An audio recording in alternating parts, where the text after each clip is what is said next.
Welcome to my first ever podcast. I've been looking forward to doing one of these.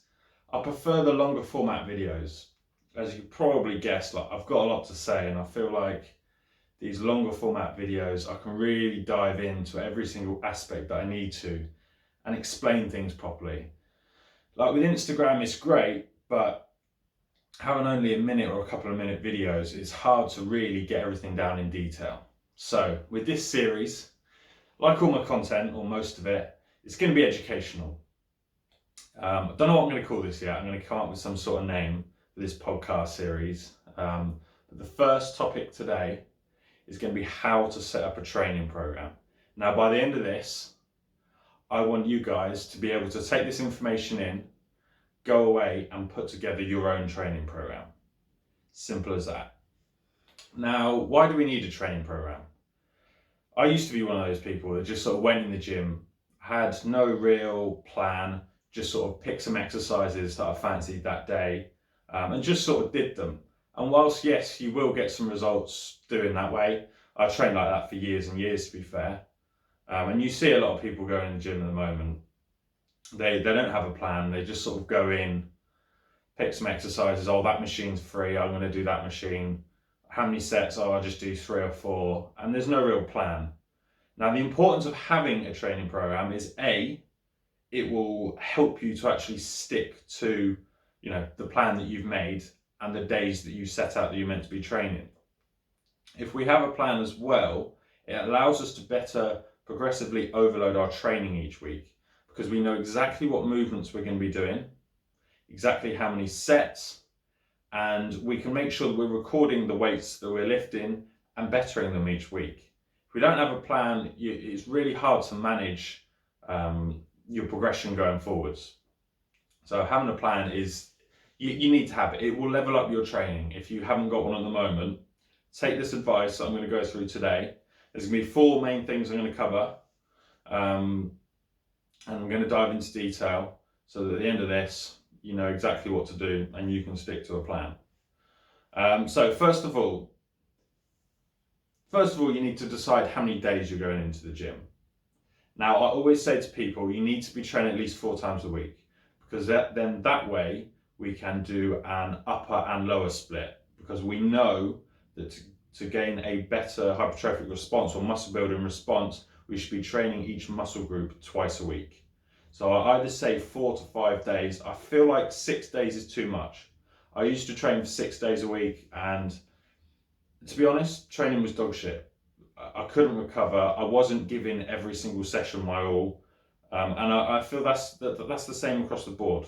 So I would say for me, the sweet spot is between 4 and 5 days. I would aim for 5 days if you can, if you have the time, because then we can do some variation of a push-pull leg split.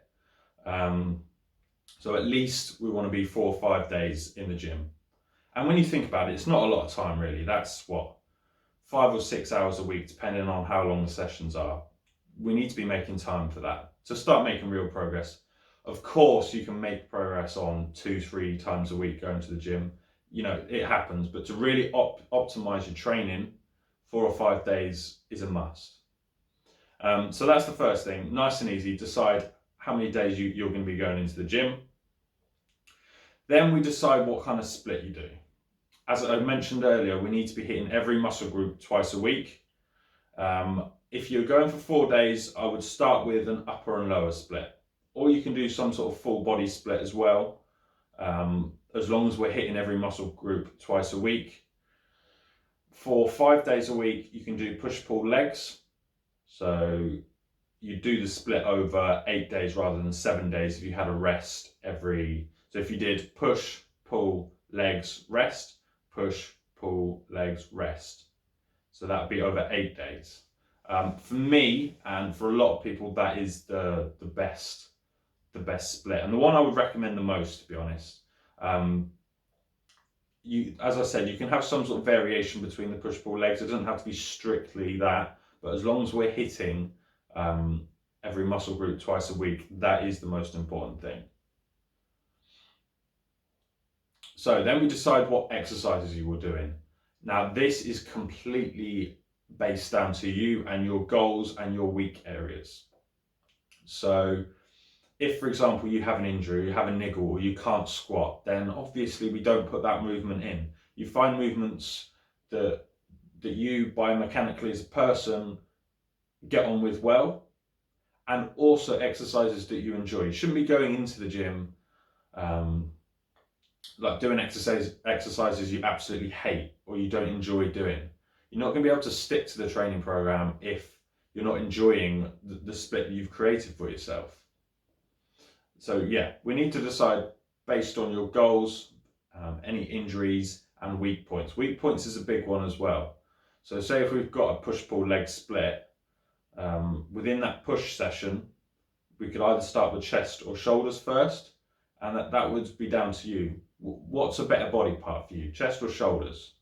So then we can prioritize, maybe if chest is a weak area, we can prioritize that by doing those movements first before the shoulders, before we then train shoulders. If chest or shoulders isn't a weak point, then guess what? First push rotation, we start with chest. Second push rotation, we start with shoulders. As simple as that. Then you give an equal balance between the two muscle groups. So yeah, we need to make sure it's fun. You need to make sure it's interesting and you're enjoying the sessions. That's the main things when it comes to exercises. Yes, there will be some exercises that they're fucking hard, like the hack squat. I love but hate it, but it's one of those movements I know is going to grow the legs, and it's a really good movement to do. You may not enjoy it all the time, but find what works for you. We can stick to this training program for 4-8 weeks or whatever, and then guess what? We can swap out exercises and change it up after that. So the next bit, and probably the trickiest bit, is deciding how much volume. So that's how many sets and reps to do within each rotation. So let's run through an example so we can try and stay with this. So first of all, random example, we're starting with 5 days a week. That's how many days a week we're going to be training. Then we decide what split we're going to do. So I've decided I want to do a push-pull leg split.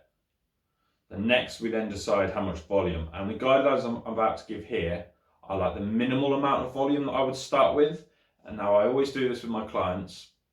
And I always say to anyone, start with a minimum amount of volume, which is what I'm about to explain in a second. And then if we are recovering, if we're recovering well from each session, we can slowly up that volume until we find what's called our MRV, or maximal recoverable volume, which is basically the maximum amount of volume you can do in a workout, but still recovering so you're ready for your next session. That is the key. So the guidelines I'm about to give you now are probably the lower end of what you should be doing. So this is maybe where we'd start, and then we'd add in a few sets, a few extra reps, etc. after a couple of weeks of doing that, and we know we can recover from it. So I would start with 12 sets. So I'll split this up into body part. I would start with 12 sets per week with shoulders, chest, arms, hamstrings and quads. So I've split the legs in hamstrings, quads. So do 12 sets per week for those body parts. Now for back, because it is our largest muscle group, I would do 14 sets. So basically we're doing 12 sets on every muscle group, excluding back, where we're going to do 14. That's the minimum, I would say, where we start. Some of you may be thinking, oh, that's not a lot, or it's too much. You're probably thinking it's not a lot. As I said, this is a starting point, and we also need to take into account that we need to be training hard. We need to be training really hard. Now, you can do a load more volume than this if you're not training hard. You can, and you'll recover. The point is, we need to get the maximum amount out of each set that we're doing. So we should be training, depending on how long you've been training for, we should aim to be training to failure, for sure. As I said in one of my posts, if you've only been in the gym a year, don't train to failure. You need to get used to the movements, the movement patterns. But if we have been training for a couple of years, we need to be pushing it every single week. Every single set we should be pushing it harder than last time, basically. That's what we need to aim for, really upping it. Then you will get a better response from the training that you're actually doing. So yeah, 12 sets on everything, apart from back where I will go 14. So I'll give you an example of what this looks like. We'll take a push day. So push day, we know we've got chest, shoulders, and triceps. So obviously we're going to split our push days into push A and push B because we're hitting the muscle group twice a week. So for push A, we know we've got 6 sets because we're doing 12 sets across the week. We're doing 6 sets for shoulders, chest, and triceps. So you could split that into 2 exercises per muscle group and do 3 sets within them. So you could do, say, for shoulders, you could do a shoulder press. You could do 3 sets on one exercise, and then you could do maybe some lateral raises. So 3 sets on that. So that takes us to our 6 sets for that workout. Then we move on to chest. So chest, you would have, say, incline dumbbell press. Do 3 sets on that. And then you could go to maybe some sort of cable fly, cuff fly variation, some sort of variation like that. So then that would be 6 sets for chest. And for triceps, exactly the same again. Maybe pick a close grip bench, do 3 sets on that, and then maybe 3 sets on a tricep push down. So that's kind of how we split up, say, push A, and then push B, we could do something very similar. Again, as I said, this is really a starting point. For me, for example, I will do, because chest is a weak area, I will do a few more sets on chest. So I will do 3 exercises for chest. I will do first exercise, say a dumbbell press, 3 sets. Then I'll do some sort of, maybe some sort of other compounds, bench press or whatever, another 3 sets. And then I will do another exercise, but do 2 sets. So I'm actually getting in 8 sets in total. And I will do some sort of fly variation. So we can play around with the volume a bit. And this is really a starting point. As the weeks go on, you need to add a set in. Right, my chest is fine, it's recovered, it's not sore. I've done 12 sets this week. Let's add in 13. Then after the next couple of weeks, how are you feeling? Is your chest hurting? No. Okay. As long as we're training hard, obviously we need to be training hard. We added another set. So now we're at 14 sets for chest a week. How are you recovering? Oh, I'm a bit sore, actually, to be fair. Like, I'm recovering for the next session, but my chest, is hurting for the next couple of days after. Then is what we found is our MRV, or maximal recoverable volume, which is the maximum amount you can do for chest over the week for you as an individual. This is going to be different for everyone. That's why I said these are guidelines and just somewhere to start. These sets are on. This is on the lower side. So we need to build it up until we find that. So for me, say 14 sets a week might be perfect for chest. It may be 16 for you. It may be 10. I don't know. You need to find what works for you. So yeah, these are guidelines. That's all they are, is guidelines, somewhere to start. So if you're new to a training split, never done one before, start with these numbers. If you're recovering really easy, okay, give it a week, 2 weeks, and then add in some more volume. We just need to increase it slowly over time until you find that sweet spot for you as an individual. How long should you be sticking to a training program? I would always say, really, you want to do at least 4 weeks to 8 weeks. 8 weeks would be the best option. That would be, but when I say 8 weeks, we're assuming that we've figured out our MRV, or maximal recoverable volume. It may take you, when you first create your training split, it may take you a few weeks to adjust it and play with it until you find that sweet spot. When you have found that sweet spot, then what we do is we stick to it for 8 weeks. And then after the 8 weeks, we can start taking exercises out and swapping them with other exercises. So for example, maybe you don't want to squat, or you've hit a plateau with your squat, or you're just not feeling it. Okay, we swap squats out and we put in hack squat, and we do that for 8 weeks. And then what happens after the other 8 weeks? Oh, I'm enjoying the hack squat, I'm going to stick with it.